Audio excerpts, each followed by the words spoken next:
हम सभी के जीवन में रिश्तों का बहुत महत्व है और रिश्ते हमारे लिए बहुत मायने रखते हैं। और आज हमारी कहानी इसी पर आधारित है, रिश्तों में बदलाव।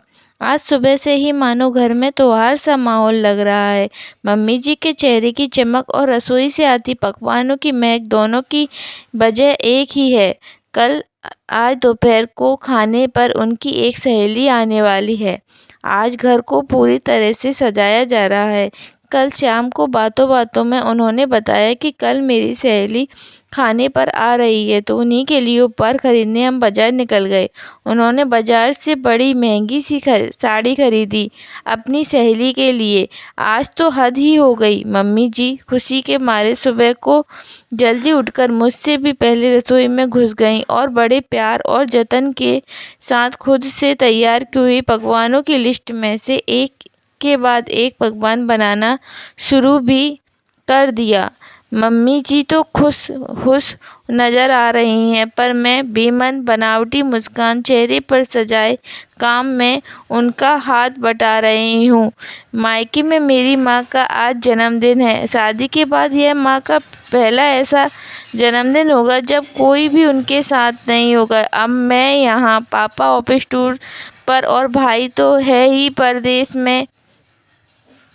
कल मन को बड़ा मजबूर करके मायके जाने के लिए तैयार किया था। मम्मी जी से बोलने ही वाली थी कि उन्होंने मेरे बोलने से पहले ही अपनी सहेली के आने वाली बात सामने रख दी। दोपहर में लंच और शाम को हम सभी उनके साथ फन सिटी जाने का प्रोग्राम तय हुआ था। तो क्या कहती, मन मार कर रह गई। घर को सजाया और खुद भी मेवन से समर गई। कुछ ही देर में डोरबेल बजी। उनका स्वागत करने के लिए मम्मी जी ने मुझे ही आगे कर दिया। मैंने दरवाज़ा खोला। बड़े से घने गुलदस्ते के पीछे छिपा एक चेहरा नजर आया तो मेरी आंखें फटी की फटी और मुंह खुला का खुला रह गया।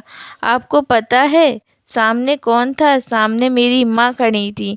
माँ मुझे गुलदस्ता पकड़ाते हुए बोली, सरप्राइज। हैरान और खुश खड़ी मैं अपनी माँ को निहार रही थी। बर्थडे विश नहीं करोगी? हमारी सहेली को पीछे खड़ी मम्मी जी बोली। और मैं, माँ आपकी सहेली? मैंने बड़े ही ताज्जुब से पूछा। तब माँ ने कहा, हाँ। अरे भाई, झूठी थोड़ी ना कहा था। और ऐसा किसने कह दिया कि समधिन समधिन दोस्त नहीं हो सकती?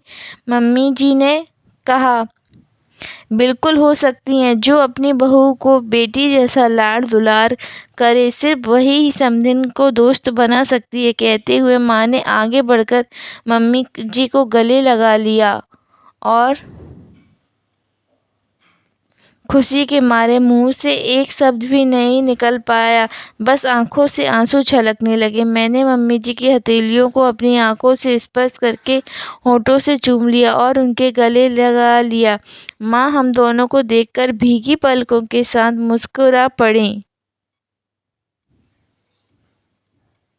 रिश्तों का उत्सव बड़े प्यार से मनाते हुए एक तरफ मेरी माँ खड़ी थी जिन्होंने मुझे रिश्तों की अहमियत बताई, और दूसरी मम्मी जी जिनसे मैंने सीखा रिश्तों का दिल से निभाना। दोनों मुझे देखकर जहाँ मुस्कुरा रही थी, वहीं मैं दोनों के बीच खड़ी अपनी किस्मत पर इतरा रही थी। आंखों में नमी और होठों पर मुस्कुराहट थी। अगर आपको हमारी कहानी पसंद आती है तो हमारे चैनल को सब्सक्राइब कीजिए, हमारी कहानी को लाइक कीजिए, अपने दोस्तों के साथ शेयर कीजिए।